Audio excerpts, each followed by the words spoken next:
Hello and welcome to today's episode of pianoTV. Today we are going to look at 5 different short exercises for finger independence, and these are designed to be played by early intermediate students. If you're a complete beginner, this might be just a little bit too much for you, but anyone in that kind of intermediate range should be able to give these a go. This is actually a really similar video to one we did last year called 5 exercises for hand independence, and that one's easier. That one could be more appropriate for beginners, so check that out if you haven't already. The difference being, the first one is to have your hands become more independent from each other, the left and the right, whereas this one is having individual fingers within the same hand become more independent. And just like the last video, I have a PDF that you can download for free over on the blog that has all 5 of these exercises in it, so you can print it out, use your tablet, whatever, practice and follow along. So let's get started. These exercises weren't created by me. I pulled them from guys like Czerny and Henselt, who wrote early intermediate level exercises and modified a couple of them a little bit to suit our purposes here.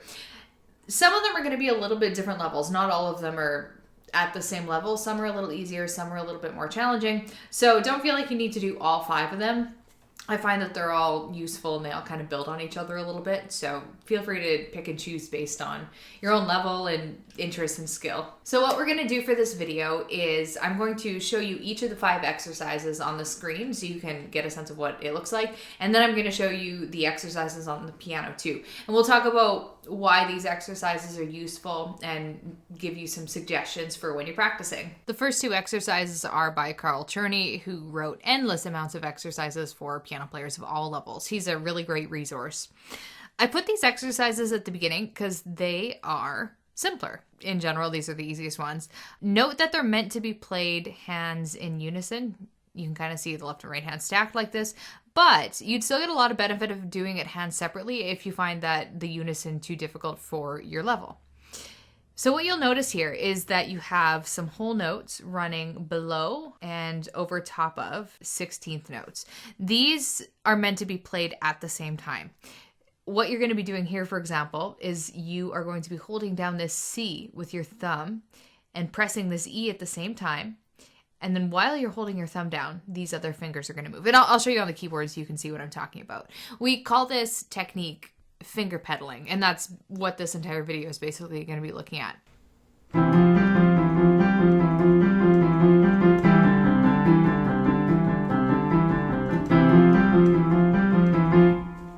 And it just kind of repeats indefinitely as long as you want it to.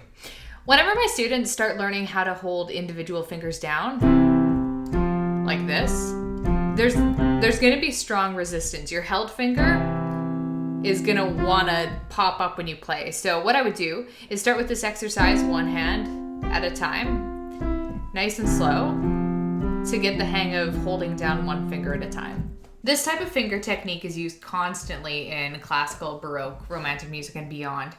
It's important in Baroque and classical pieces when you aren't using pedal, since it gives the illusion of pedal with the notes hanging on, kind of like the pedal would do.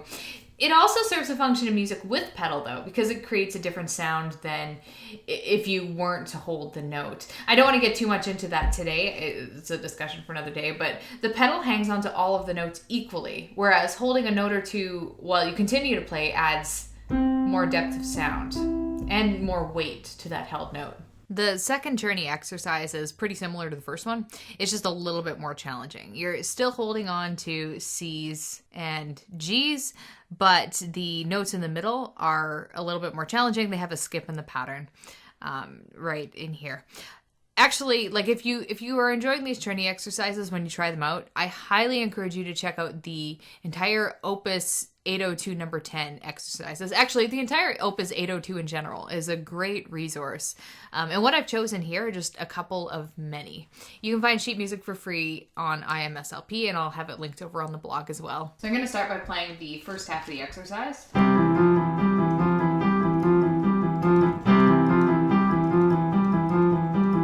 And you can, again, repeat that indefinitely to get the hang of it. And then the second half, kind of like the first exercise, now we're going to be hanging on to G.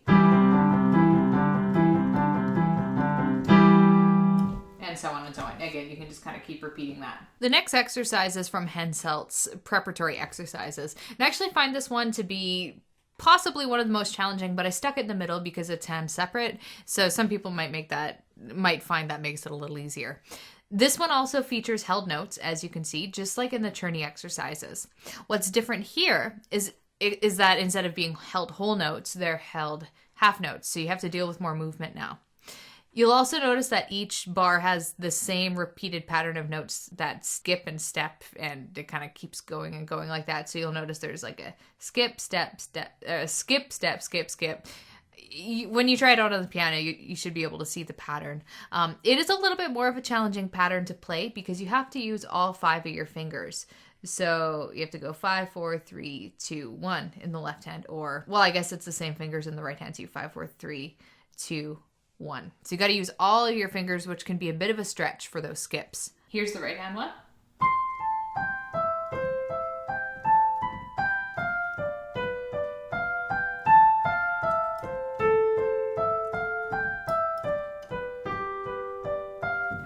Anyway, it just kind of keeps on going from there. So then the left hand is the same thing, but inverted.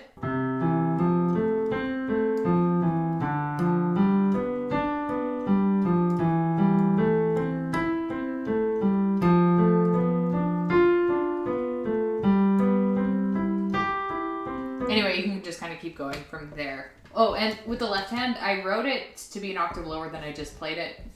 Just in case you were wondering what I was doing, I just wanted to make sure it fit on the camera screen.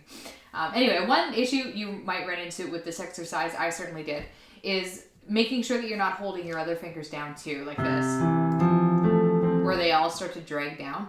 Make sure that when you're playing it through for the first time, and second and third, you go nice and slow in order to train only the thumb and the pinky to stay held down, and that the other fingers are releasing as soon as they move on to the next note. This next exercise by Philip is another one with an etc. marking where you just can keep following the pattern and go higher and higher and higher. You can even go back down and turn around and do it all in reverse if you'd like. I like this exercise because you have to constantly switch which fingers are holding down. So you're moving from finger 1 to finger 2 holding down to finger 3 holding down, and then you repeat the pattern up a note. And every bar you want to reset the pattern. So if you start the bar on finger 1, you do 1 and 3, 2 and 4, 3 and 5. You reset to 1 and 3, 2 and 4, 3, etc. So every bar you kind of have to smoothly move into the same finger pattern, which is a little bit of an extra challenge.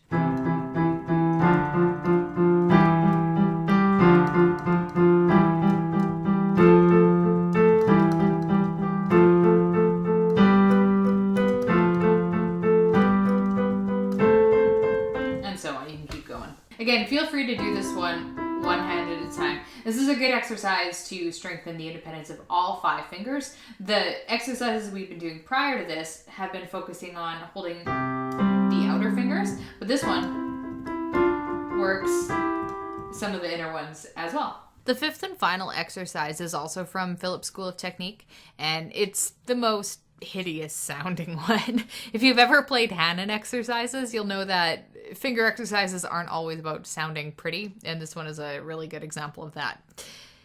Even though it doesn't sound nice, there's a few things that I like about it, which is why I've included it here. First, you have to hold down 3 fingers at once in both hands. And then what you're doing is you're moving the inner 2 fingers, 2 and 3 in the right hand, and 3 and 4 in the left hand. And those fingers are doing all the moving and all the work while keeping these fingers held down the entire time. They're moving up and down in increments, so your fingers kind of have to move in a variety of sort of acrobatic shapes.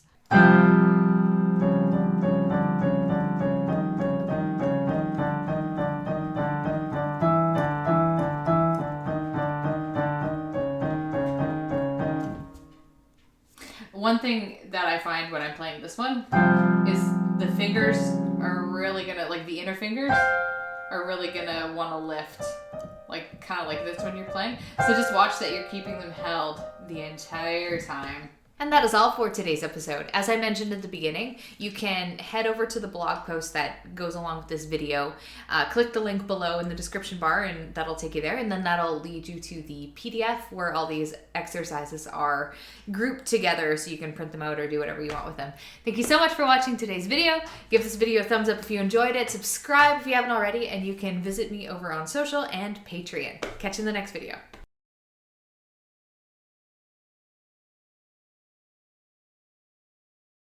I don't know. Oh, how about this? Finger independence.